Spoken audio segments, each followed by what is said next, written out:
fait, c'est un peu entre les deux. C'est à la fois un livre illustré et aussi un recueil de nouvelles, quoi.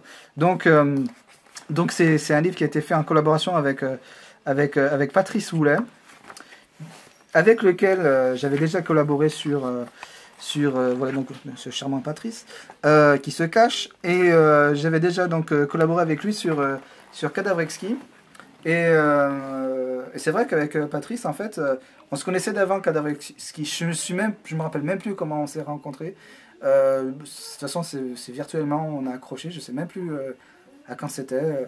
Et on avait toujours, voilà, le courant était passé entre nous deux, et on s'était dit, bah, ça serait bien qu'on fasse un truc ensemble. Lui, c'est vrai qu'il a un côté un peu plus SF, science-fiction à la base, tout ça. Gothique même, j'allais dire. Ouais, mais il a fait pas mal de choses, plus SF quand même, je dirais. Et donc là, pour être honnête, je me souviens même plus un peu qui... voilà, si c'est moi qui écris l'histoire par rapport à son texte ou lui, parce que c'est vrai que c'était un projet qui datait de quelques années déjà. Et on a eu la chance qu'une maison d'édition, donc la maison d'édition, elle s'appelle Ex Aequo, nous fasse confiance, quoi. C'est vrai que c'est une sorte... moi je dis que c'est une sorte d'ovni, parce que si c'est ni à la fois un livre totalement... c'est ni un livre illustré, c'est pas une BD, c'est pas un recueil de nouvelles. Voilà, donc ça sort des sentiers battus, et c'est pour ça qu'on est vraiment content que la maison d'édition Ex Aequo nous ait fait confiance, parce que ça sort. Un petit peu, Ouais, voilà, mais ça sort. Et c'est vrai que Patrice, moi j'aime vraiment ce qu'il fait.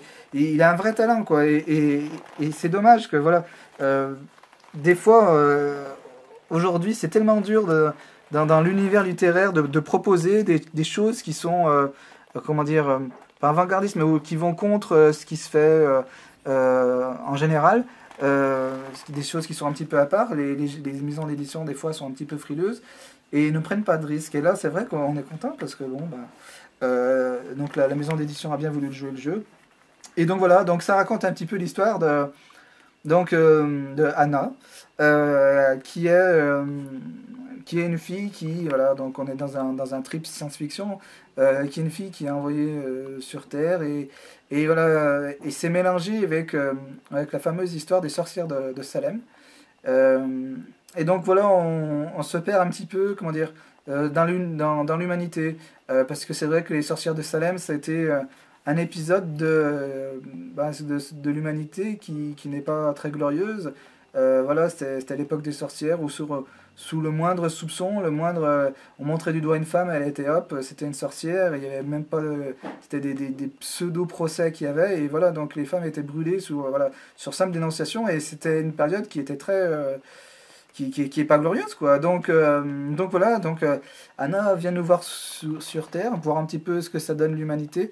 Est-ce que ça donne envie de la sauver? Pas forcément. Donc on essaie de voir un petit peu les sentiments humains, pourquoi on réagit de telle ou de telle façon, pourquoi est-ce que la religion prend le pas des fois sur la raison. Voilà, il y a plein de thèmes comme ça, et voilà, donc tout ça c'est illustré, voilà, par Patrice qui est parti, voilà, dans son merveilleux délire, dans ses fantasmes magnifiques, et qui nous a donné donc des illustrations qui sont dans le livre, quoi. Donc voilà, on espère que ça va trouver son chemin. C'est vraiment à compte courant de tout ce qui se fait, mais c'est ce qu'on voulait, parce que justement c'est proposer un petit peu une alternative, voilà, à ce qui se fait aujourd'hui, quoi. Donc on verra bien. Nous, en tout cas, on est très fiers de l'avoir fait, et je pense que c'est une chose aussi qui restera, qu'on pourra pas nous enlever.